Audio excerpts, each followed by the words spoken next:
Après la collection « Alerte », le triptyque humaniste existentiel, qui comprend son fascicule de présentation, son livre 1, Le dernier regard en 2 tomes, son livre 2, Les fictions de la science en 2 tomes, son livre 3, L'insouciance de la conscience en 2 tomes, son fascicule d'expertise. Cette collection numérisée est accessible et téléchargeable gratuitement, en lecture e-book, au format PDF, sur le site lacléinternation.org. Elle est également confectionnée en livre broché et accessible chez Amazon, au coût de fabrication et d'expédition, sans droit d'auteur ni d'éditeur. Livre français, Philippe Vaisseau. Au format A4 et aussi en collection luxe tout en couleur. À un tarif promotionnel, actuellement, au quart du tarif en librairie. Et également la seconde collection. Les populations esclaves. Son livre 1, Économie. Son livre 2, Entité.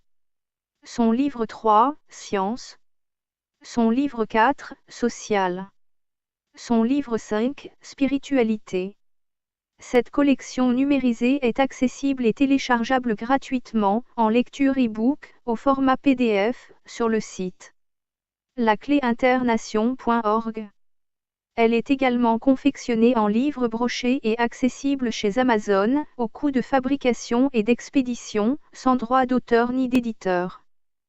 Livre français, Philippe Vaisseau. Au format A4 ou en livre de poche. À un tarif promotionnel, actuellement, au quart du tarif en librairie. Nous vous proposons maintenant le dernier ouvrage, Humanoïde du même auteur-éditeur. Vous pensez tout savoir sur le fonctionnement de la société humaine? Vous allez avoir des surprises. Vous voulez connaître comment la société humaine est organisée. Pourquoi elle est organisée de cette manière? Par qui elle est organisée? Pour qui elle est organisée? Quelles sont les finalités d'une telle organisation? Les réponses à toutes vos questions se trouvent dans ce dernier ouvrage. Humanoïdes. Chapitre 6. Les organisations religieuses. Des croyances. Rappelons que les 4 principales religions institutionnelles contemporaines regroupant le plus d'adeptes sont le christianisme, 1,7 milliard, l'islam, 1 milliard, le bouddhisme, 350 millions, le judaïsme, 15 millions. Les religions sont nombreuses et très influentes. Le christianisme est divisé en 3 branches, les catholiques, les protestants, les orthodoxes. L'islam, en 2, les sunnites et les chiites. L'hindouisme. Le bouddhisme. Le confucianisme et le taoïsme. Le shinto. Le judaïsme. L'animisme. Ce sont là les religions, que l'on peut qualifier de constitutionnelles, par leur niveau d'influence, et classées ici par leur importance numérique. Leurs répartitions, sur la planète, sont très aléatoires. Il y a toutefois de grandes disparités dans ces organisations religieuses avec de nombreux sous-courants contextuels. Il y a aussi une très grande amplitude de courants religieux qui sont, la plupart du temps, répertoriés sous le terme de « sectes religieuses ». Tous ces religieux et religions sont assez dispersés à travers la planète, certains sont centralisés sur un continent, de façon plus ou moins homogène. Le judaïsme présente la spécificité d'être particulièrement influente, en raison de sa dispersion et de son organisation économique. L'animisme, qui n'est pas une religion à part entière, a lui aussi une particularité, celle d'être le berceau ancestral des religions et elle est souvent métissée avec d'autres religions, avec des usages très divergents entre ses pratiquants. Des intégrismes. Qu'est-ce que l'intégrisme? Qu'est-ce que l'islamisme intégriste? Qu'est-ce qu'un islamiste intégriste? Il est un personnage convaincu qu'il devient urgent d'imposer la religion islamique à l'ensemble de l'humanité, de gré ou de force. Le rôle des religieux islamiques intégristes est de convertir un maximum de personnes à leur cause. Convaincre qu'il faut combattre l'Occident, contre les libertés qu'il accorde. Convaincre qu'il faut imposer la charia, partout dans le monde. Qui sont ces extrémistes musulmans? Leur seule raison d'être apparaît focalisée sur l'impérative nécessité d'anéantir les koufars, les mécréants, les non-musulmans. Ils considèrent que le pire des musulmans est toujours meilleur que le meilleur des koufars. Il prêche la bonne parole de sa religion, la seule identifiable par lui. Son action principale consiste à convertir les autres et son plein temps consiste à du prosélytisme religieux, d'un fanatisme aveugle. Toute forme publicitaire occidentale n'est que diabolisme à ses yeux et doit être combattue par tous les moyens mis à sa disposition par la charia, qui est la seule loi qui doit régir les aspects publics et privés de la vie d'un musulman. L'islam doit éradiquer les maux de la société occidentale. La charia est supérieure à tous les autres systèmes. Aucune autre loi n'a de capacité égale. Le seul contact qui puisse être fait avec un koufar est la dawa, une invitation à écouter le message de l'islam. Il n'y a pas de possibilité d'entretenir quelque autre type de relation avec lui, en dehors de celle-là. La seule approche possible consiste à le convertir à l'islam. C'est là, sa glorieuse destinée, suivre les seules directives de l'islam. Procéder à la création d'un État islamique et faire régner la loi de la charia partout. Cette loi consiste, entre autres choses, à couper la main des voleurs, à lapider les femmes adultères, etc. Il faut instaurer partout des tribunaux de la charia. La foi islamique doit être imposée à tous. Ses disciples religieux ne sont pas des musulmans ordinaires, ce sont des intégristes, comme il en existe au sein de toutes les religions institutionnelles et aussi dans tout ce qui est appelé secte religieuse. Ces gens-là considèrent que le seul mode de vie acceptable doit être édicté par l'islam et seulement par cette religion. Tout ce qui n'est pas à caractère islamique devient répugnant à leurs yeux. La fitra est un terme arabe qui fait référence à la nature originelle de l'humain, selon l'islamisme. Ils sont les frères qui doivent convertir par tous les moyens. Ils utilisent, en permanence, les travers de la société occidentale pour y opposer les lois islamiques, Subhanallah, gloire à Dieu. Tous ces fondamentalistes sont des extrémistes. Tous sont prêts à mourir pour l'islam. Tous se séparent de leurs liens familiaux et amicaux.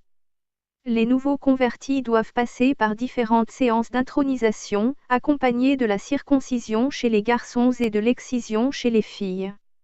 De nombreux rites devront ensuite être respectés, tels que l'utilisation de la main droite pour les choses nobles. La main gauche sera utilisée, par exemple, pour serrer la main d'un koufar, c'est-à-dire avec la main impure, celle qui est utilisée pour s'essuyer. Ils doivent alors adopter le caractère sacré de la vie humaine selon l'islam. Les candidats islamistes radicaux subiraient-ils un lavage de cerveau, pour pouvoir être convertis? Rien, en dehors de ce qui est dit par un frère musulman islamiste radical, n'est crédible. Aucune information ne doit être écoutée, en dehors des vérités proférées par les frères islamistes reconnus. La ferveur religieuse doit tout guider chez les djihadistes, dont la démarche est d'abord la recherche individuelle de la perfection. Puis, il y a une démarche collective de l'islamisme par la force, c'est-à-dire une guerre sainte, le djihad. Pour l'offensive, les options qui s'offrent à eux sont la dawa, qui est la bonne parole pouvant être diffusée sans contrainte, le règne sans oppression, ou la guerre. Des conférences sont organisées sur le djihadisme. Tous les non-musulmans, tous les musulmans non-djihadistes sont alors désignés comme les ennemis des frères djihadistes. C'est dans ces réunions que se décident les démonstrations et les actions de force et surtout de provocation.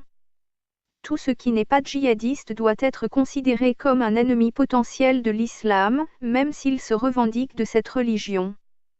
Tout ce qui n'est pas djihadiste est considéré comme dégénéré, impur et immoral.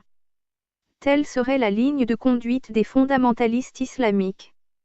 Les islamistes radicaux, où qu'ils habitent, considèrent qu'ils sont envahis par toute population qui ne serait pas djihadiste et qu'ils ont pour mission de les jeter en dehors de leurs frontières, par la force. Le discours religieux extrémiste est un choix entre l'enfer et le paradis. De telles attitudes ne peuvent qu'entretenir une agressivité volontairement provoquée. Ces fondamentalistes religieux n'ont qu'un objectif, conquérir le monde par le djihad si c'est nécessaire, c'est-à-dire par la guerre sainte. Leur devise est « Soyez miséricordieux avec les croyants et intraitables avec les koufars ». Deux mondes s'opposeraient ainsi et ils sont totalement incompatibles. Des convertis. Notre invasion pacifique au niveau européen n'est pas encore parvenue à son terme. Nous entendons agir dans tous les pays simultanément. Comme vous nous faites de plus en plus de place, il serait stupide de notre part de ne pas en profiter. Les droits de l'homme dont vous vous réclamez, vous en êtes devenus les otages. Ainsi, par exemple, si vous deviez vous adresser de cette façon-là, dans un pays musulman, comme je le fais, vous seriez, dans le meilleur des cas, arrêté sur le champ. Vous n'êtes pas en mesure d'imposer le respect. Pourquoi respecter un pays qui capitule ? On ne respecte que ce qu'on craint. Cette position intransigeante suffit-elle à expliquer les régimes totalitaires du Moyen-Orient ? Lorsque nous aurons le pouvoir, vous ne verrez plus un seul de nos jeunes mettre le feu à une voiture ou braquer un magasin. Les Arabes savent que la punition inexorable que méritent les voleurs, chez nous, c'est l'amputation d'une main. Les lois de vos républiques ne sont pas conformes à celles du Coran et ne peuvent pas être dictées aux musulmans. Ils ne doivent être gouvernés que par la charia. Nous allons œuvrer pour prendre ce pouvoir qui nous est dû. Nous allons commencer par les villes qui sont musulmanes, à plus de 60%. Nous mobiliserons nos effectifs afin que le prochain maire soit musulman. Après négociation avec l'État et la région, nous déclarerons ces villes enclaves musulmanes indépendantes, comme nous l'avons réalisé au Kosovo. L'indépendance du Kosovo a été proclamée unilatéralement le 17 février 2008, lors d'une session extraordinaire du Parlement des institutions provisoires du Kosovo, qui déclarait cet État indépendant de la Serbie, cette dernière s'y opposant farouchement. L'indépendance est toujours contestée par Belgrade et divise la communauté internationale, et nous imposerons la charia, notre loi de Dieu, à l'ensemble de ses habitants. Les minorités chrétiennes auront le statut d'immi. Cela sera une catégorie à part qui pourra racheter ses libertés et droits par un impôt spécial. En outre, nous ferons ce qu'il faut pour les amener, par la persuasion, dans le droit chemin. Des centaines de milliers d'Européens ont déjà embrassé l'islam, de leur plein gré, pourquoi pas tous les chrétiens ? Depuis 2014, toute personne d'origine musulmane résidant en France peut déclarer son statut de polygame, en préfecture.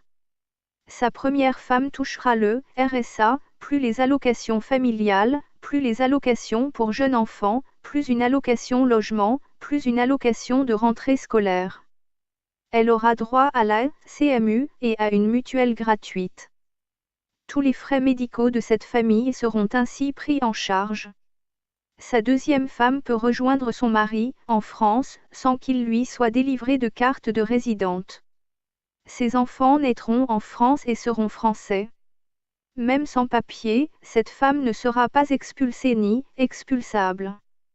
Cette deuxième épouse, qui n'en est pas une, pour la France, sera considérée comme un parent isolé.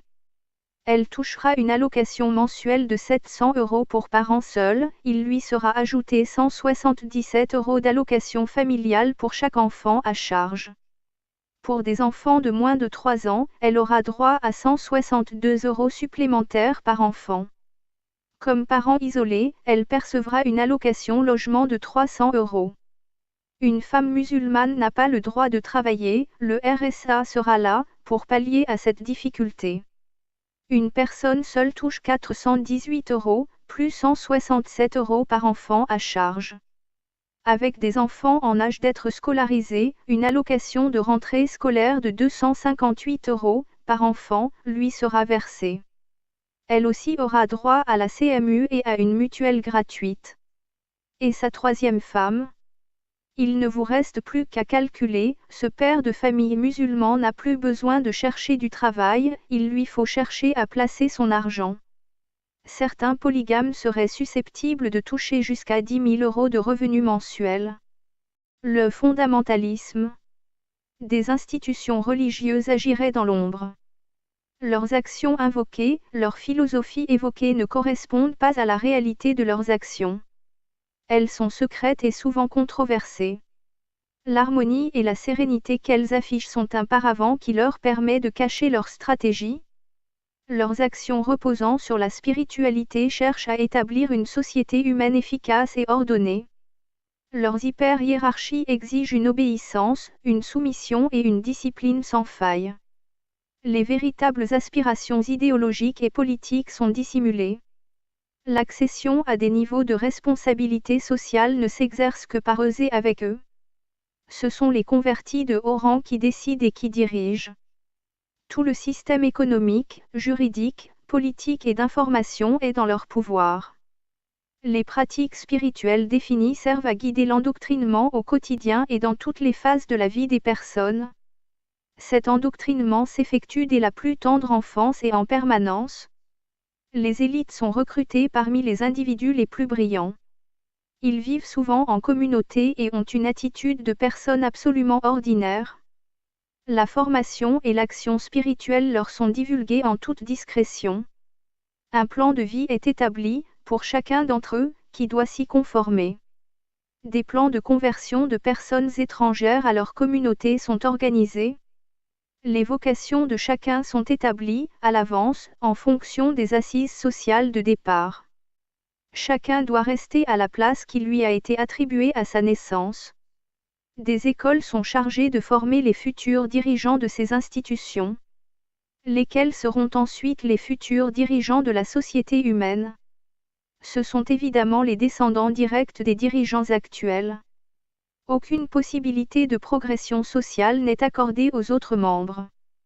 Le rôle des dirigeants est d'influencer la société humaine, selon leur propre conception de l'organisation sociale et surtout en fonction de leurs propres convictions et de leurs intérêts personnels, lesquels passent d'abord par leurs propres motivations personnelles, d'intérêts économiques et d'ambitions structurelles.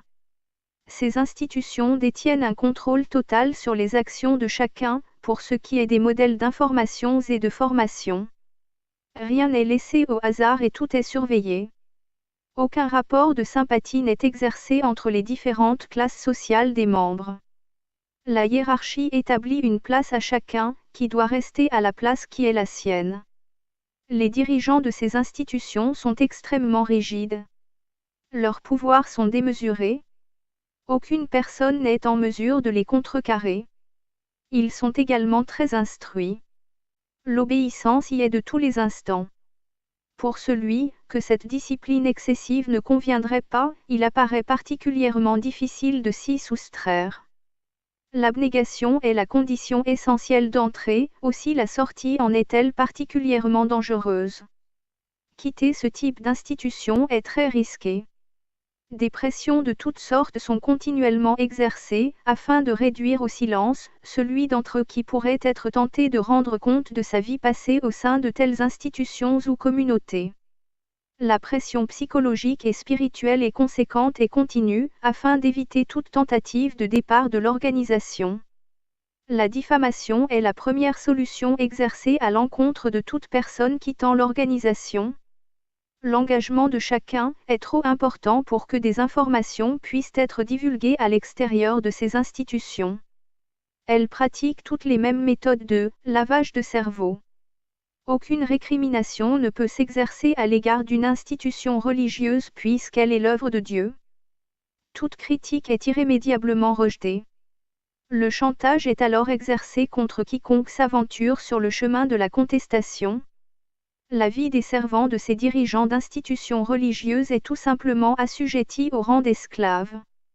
Les dirigeants considèrent que chacun a une place qui lui est attribuée et qu'il ne doit pas y déroger. L'ordre social est à ce prix. Les consciences sont formatées dans ce but exclusif de l'ordre. Les consciences doivent appliquer les normes édictées par le modèle institutionnel. Or, le modèle institutionnel est édicté par Dieu. Telles sont les doctrines établies par les fondamentalistes religieux. Leurs écoles et leurs universités ont également pour vocation d'enseigner ces doctrines. La censure, appelée « mesure de prudence », est là pour contrôler les moyens d'information des adeptes. Il s'agit d'assurer la formation intellectuelle des fidèles et des servants. On n'y enseigne que des principes, mais la vérité sur le fonctionnement et les intentions sur les décisions ne sont jamais dévoilées. La conscience de chacun doit d'abord passer par celle des dirigeants. La valorisation de l'entreprise personnelle doit passer par la valorisation des dirigeants dont la mission est d'abord d'entreprendre. L'idéologie doit être permanente, jusque dans le fonctionnement économique des États. Ces institutions religieuses, contrairement à ce qu'elles laissent croire, ne sont pas des œuvres caritatives. Elles considèrent que seule une minorité de personnes, elles en l'occurrence, doivent bénéficier de la croissance économique des États. Les entreprises économiques sont rapidement incluses dans le processus d'organisation des institutions. Les chefs d'entreprise sont contraints à participer à l'effort de réalisation de ces institutions religieuses, à leur insu et de leur plein gré. La récompense en est un personnel adapté aux contraintes exigées par le système économique et pour une harmonie sociale. Chacun est ainsi conscient de sa place au sein de la société humaine. C'est une société humaine dont les règles sont édictées par les instances religieuses.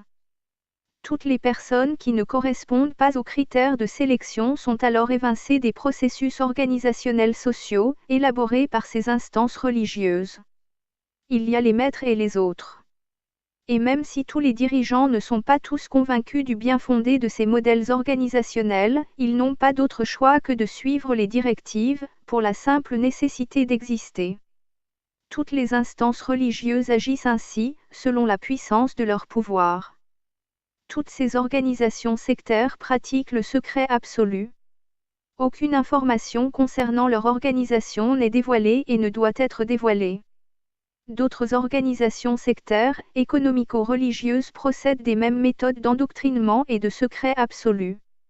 Il est du reste impossible d'établir l'étendue de leur pouvoir économique, ni de leur suprématie, ni de leur puissance.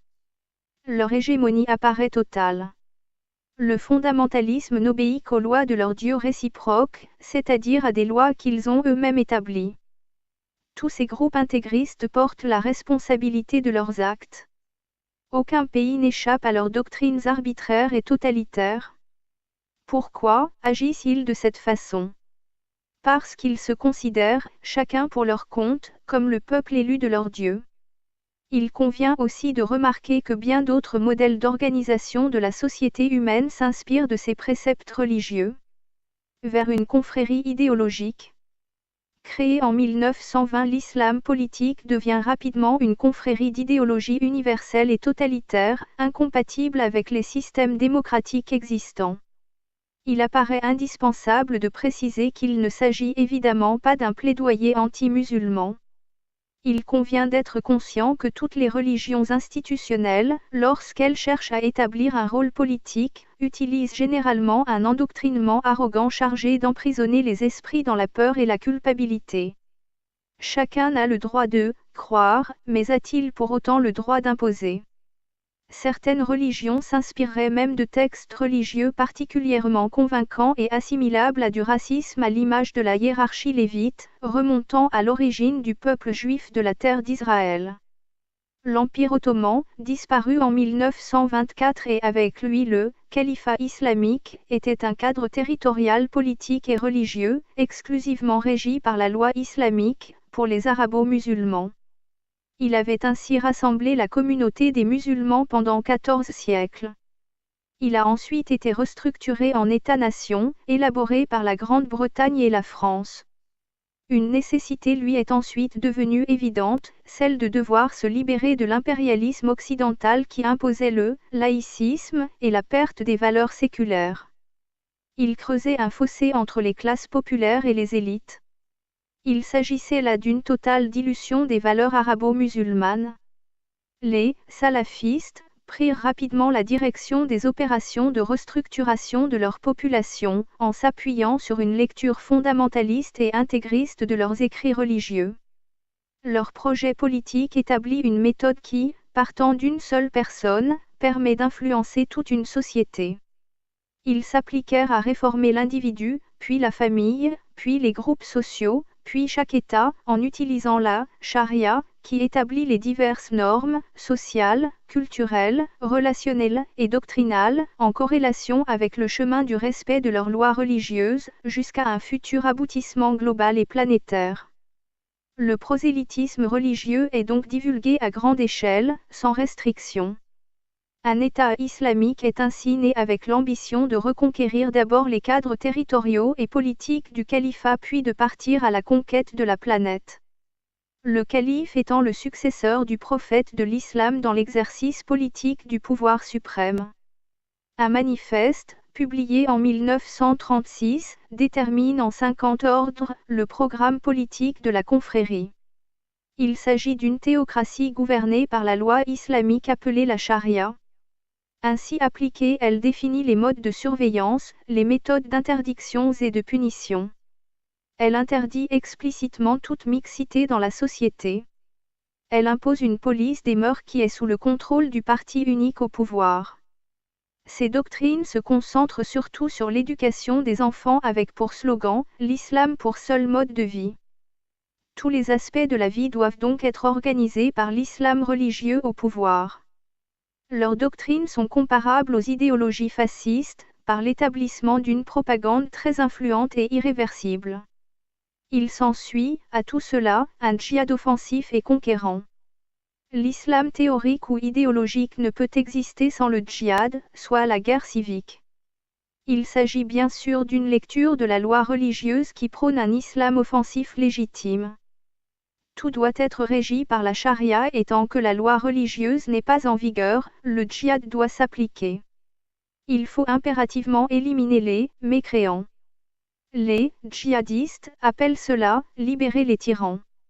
Le livre de Seyyed Qutb, Jalons sur la route de l'islam, établit la supériorité de la civilisation musulmane par rapport à celle de l'Occident et donc de la nécessité impérative de l'islam de régner sur toute l'humanité. L'islam a le devoir de faire respecter le règne de Dieu sur tout l'univers. Ce règne ne peut être valable que sous l'égide d'un régime islamique établi par Dieu, à l'intention de tous les hommes, sans exception. Tous les groupes, du terrorisme islamiste les plus radicaux, sunnites et chiites, s'inspirèrent de ce livre. C'est ainsi que naît d'abord la communauté musulmane islamique qui se met en guerre contre les envahisseurs de la Palestine. Ces envahisseurs devenant le premier obstacle à la restauration du califat. En effet, en 1897 le congrès de Bâle, tenu par le mouvement nationaliste juif, émet la décision de coloniser la Palestine. Pour pouvoir ce faire, il fait appel aux puissances coloniales pour être protégé dans leur action. C'est l'Empire britannique qui répond favorablement car il est intéressé politiquement et économiquement à diviser la région et à maintenir le contrôle du canal de Suez. À cette époque, les pays européens s'étaient partagé l'Afrique en territoires coloniaux. Les pays, dits du tiers-monde, sont dominés par la force sous l'emprise du colonialisme et les révoltes des années 1950 en sont un exemple. Pourtant les arabo-musulmans n'étaient pas hostiles à l'arrivée des arabo-juifs qu'ils considéraient alors comme leurs frères. Les arabo-juifs auraient pris le prétexte du retour en la Terre Sainte, après un exode forcé, dans l'Antiquité, en fait fictif, puisqu'il n'y aurait pas eu d'exode, selon certains historiens juifs. Puis, d'une nécessité de s'établir après le génocide allemand. Il fallait bien trouver un prétexte. Or, le paradoxe de cette situation, c'est que les arabo-musulmans de Palestine, actuellement colonisés, seraient tout simplement les descendants des arabo-juifs de l'Antiquité. Un second paradoxe résulterait du fait que les juifs colons ne seraient pas des arabo-juifs mais des Européens convertis à la religion juive et qui cherchaient à migrer. En effet, la majorité des émigrés en Palestine, soit 11 millions, seraient originaires de la Khazar et sont des descendants des Ashkénazes qui vivaient dans le sud de la Russie et dans le Caucase. L'autre partie, soit 500 000 personnes seraient des séfarades originaires d'Espagne. Il s'en est évidemment suivi ensuite un exode à partir de l'Allemagne. La terre promise s'avère être une simple supercherie. Un troisième prétexte, permettant de justifier l'implantation des colons juifs, était que les terres envahies étaient arides, dépourvues de cultures et de populations. Au contraire, il s'agissait à l'époque de terrains très cultivés et exportateurs de denrées alimentaires. Ce qui explique les révoltes et guérillas des Palestiniens à partir de 1920 à l'encontre de l'invasion des Juifs qui les dépouillaient de leurs terres. C'est la répression de l'armée britannique qui mettra fin provisoirement à ces conflits. Un autre prétexte voudrait que les Palestiniens soient partis d'eux-mêmes. De nombreux historiens israéliens reconnaissent, eux-mêmes, que c'est par la violence et la terreur que les Palestiniens ont été chassés. La procédure d'expulsion continue encore de nos jours par la mise en place de nouveaux colons juifs en terre palestinienne. Il y a encore un prétexte au maintien du soutien à Israël qui veut que ce pays soit le seul État démocratique dans cette région. Or, Israël n'est pas un État de droit puisqu'il est le seul pays, dans l'Organisation des Nations Unies, qui ne précise aucune limite de territoire identifiée, dans sa constitution. Cette situation suggère que ce pays n'a pas de limite expansionniste. Où est la démocratie de cet État mafieux?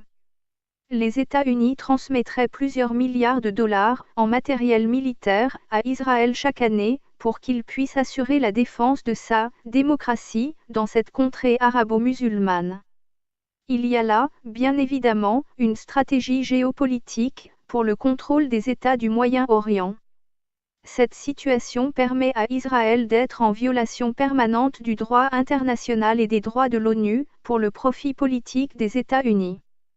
L'Europe, quant à elle, a décrété qu'Israël était, dans les faits, devenu le 28e État de l'Union européenne. Elle a d'ailleurs refusé de reconnaître le gouvernement de la Palestine, démocratiquement élu, comme représentant d'un État indépendant. Toutefois, ce constat ne doit pas paraître comme un slogan antisémite, c'est-à-dire de racisme anti-juif. Bien au contraire, il s'agit de simplement dénoncer les inégalités entre les êtres humains. L'avenir de paix de ces populations ne pourra se faire qu'à partir d'une réunification de la Palestine à l'image de la réunification de l'Allemagne. Or, justement, il n'est pas certain qu'une telle réunification soit favorable au califat des musulmans. Tous les désordres perpétrés dans les pays arabes favorisent, au contraire, l'unification d'un nouvel ordre religieux. Leur projet est celui d'une guerre sainte globalisée sur toute la terre. Une organisation centralisée existe déjà au niveau mondial. Elle a ses représentants dans tous les pays. Des réseaux caritatifs associatifs leur permettent d'établir leur endoctrinement. L'aide sociale a également réussi à s'implanter en territoire palestinien et à créer le Hamas, un mouvement patriotique de résistance islamique, qui est devenu ensuite une organisation armée et terroriste. Les États-Unis arabes seraient la nouvelle dénomination du califat islamique et regrouperait 83 nationalités, soit près de la moitié des 193 représentées à l'ONU. Les attentats terroristes, revendiqués par l'État islamique, sont perpétrés à l'encontre de toutes les personnes, puisqu'elles sont toutes considérées comme des mécréantes, c'est-à-dire des personnes qui n'ont pas de religion ou qui n'ont pas leur religion. Toute personne, non reconnue comme appartenant à la doctrine religieuse prônée par l'État islamique, doit être considérée comme un ennemi qu'il convient d'exterminer. C'est un programme idéal de terreur totale qui est ainsi orchestré. Le terrorisme islamiste est composé d'une branche punitive envers les organisations sociales qu'il combat et d'une autre branche chargée d'imposer la sienne en lieu et place. L'État islamique, dans sa doctrine d'organisation politique et religieuse du salafisme, ne reconnaît aucune autre valeur dans l'organisation sociale des États, en dehors de la sienne. Il s'agit bien là d'une guerre idéologique à l'encontre du monde. Ce sont les valeurs mêmes de l'humanité qui sont en péril. La stratégie terroriste consiste à déstabiliser les sociétés en provoquant des chocs communautaires et si possible des guerres civiles. Il appartient aux différentes communautés musulmanes, notamment en Europe, de mettre en place des dispositifs de préservation contre les intégrismes de leur religion. L'endoctrinement des enfants en est un exemple dans les écoles religieuses. C'est là une atteinte totale au libre choix de chaque personne. L'exercice d'un culte religieux est autorisé sous réserve de discernement, de troubles à l'ordre public. Le libre exercice d'un culte doit se faire sous le contrôle de l'État. L'État a donc l'obligation de veiller à ce qu'il n'y ait pas de propagande politique à l'intérieur des édifices de ces cultes religieux. Les moyens de faire régner l'ordre au sein des édifices religieux existent, il suffit de les mettre en application dès que cela s'avère indispensable. Cependant, lorsque les représentants locaux de l'État, responsables du respect des règles étatiques, demeurent laxistes, qu'est-il possible de faire ? Aucune stratégie sérieuse n'a été organisée afin de limiter et si possible, de supprimer, les excès de langage de certaines mouvances religieuses. Chaque fois qu'un groupe religieux cherche à imposer ses doctrines, sous le prétexte que les idéaux religieux doivent s'imposer aux règles et aux lois des pays où il exerce, une sanction doit irrémédiablement être appliquée afin de faire respecter les valeurs étatiques des pays concernés. Des actes terroristes quotidiens seraient ainsi perpétrés en toute impunité dans les pays démocratiques. Ces actes cherchent à appauvrir et à saper les effets du bien vivre ensemble de la démocratie. Or, ces actes terroristes sont perpétrés depuis plus de 30 ans dans les démocraties occidentales. Pourquoi y a-t-il un tel laisser-faire ? La stratégie d'une démocratie doit être déterminée par le courage de criminaliser toutes les idéologies religieuses ou non, incompatibles avec l'exercice d'une politique saine. Ceci devant être mis en œuvre dès lors qu'un projet de société, incompatible avec les valeurs du pays, veut être appliqué par la force. Dès l'instant où la nature totalitaire des idéologies religieuses ou pas, ne seront pas confrontées à une interdiction de nuire, par leurs effets de terrorisme, la violence perdurera. Toute idéologie, criminalisatrice, pouvant nourrir une violence quelconque, doit pouvoir être interdite et sanctionnée. Certains groupements religieux utiliseraient des techniques de dérive sectaire pour justifier leurs actions. Leur technique d'endoctrinement consisterait à établir une réflexion de groupe se substituant à la réflexion individuelle. L'islamisme, dans son acception la plus large, ne reconnaît pas de valeur à l'individu. Seule la valeur du groupe a d'importance pour son action.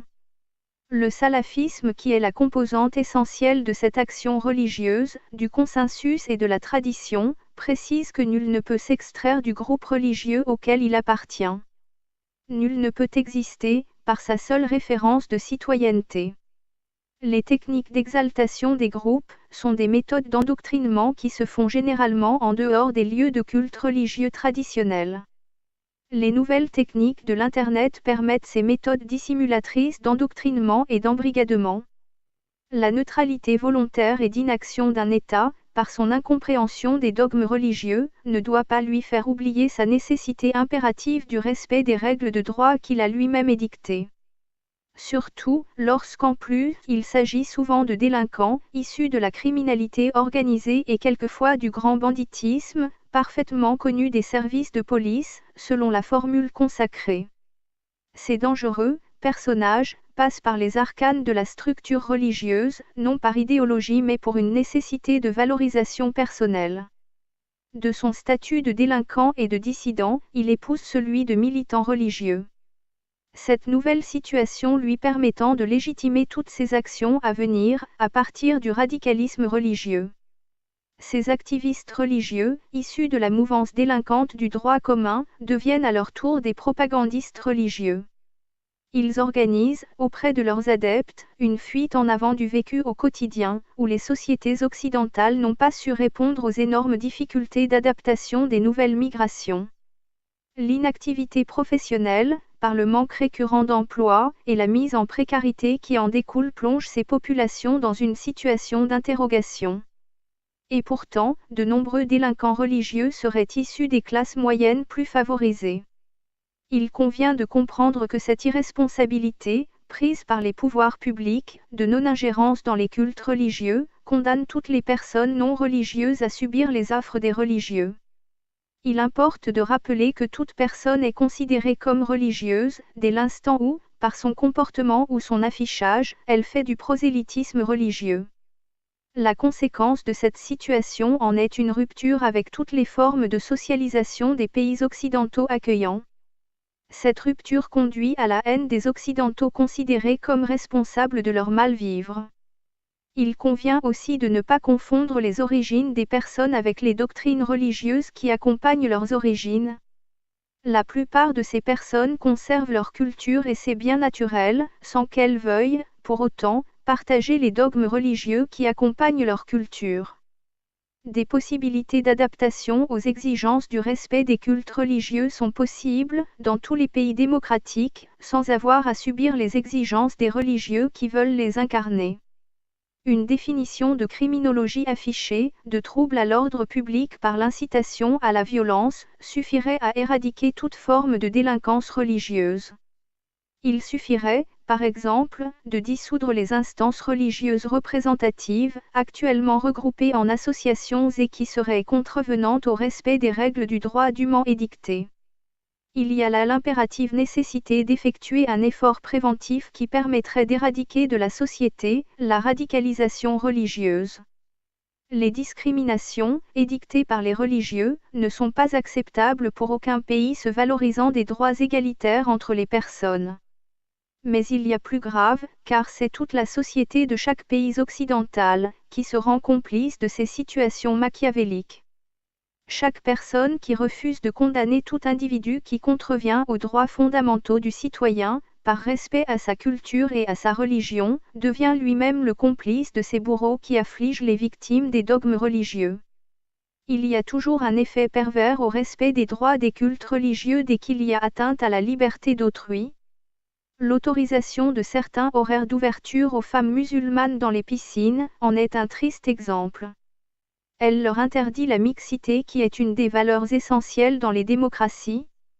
Pourquoi légiférer sur l'obligation d'une représentativité féminine, par ailleurs indispensable, dans les instances étatiques et économiques d'un pays, si dans le même temps on lui interdit la proximité avec les hommes?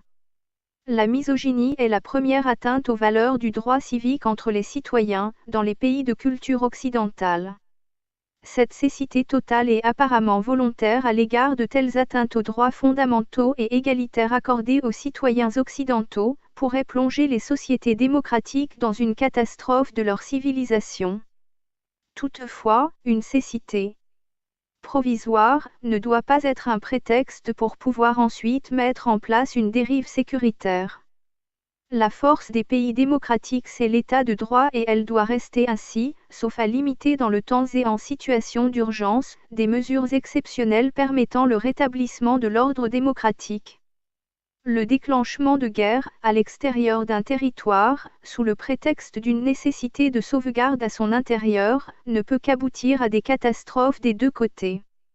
Seule une diplomatie, bien étudiée, reste favorable à la résolution des difficultés. L'Europe n'a pu, elle-même, sortir de son engrenage des guerres que par la diplomatie.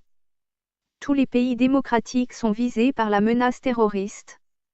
Toutefois, est-il possible d'oublier que la résistance française, mise en place dès 1940, était considérée comme terroriste par les armées du Troisième Reich et par le gouvernement de Vichy?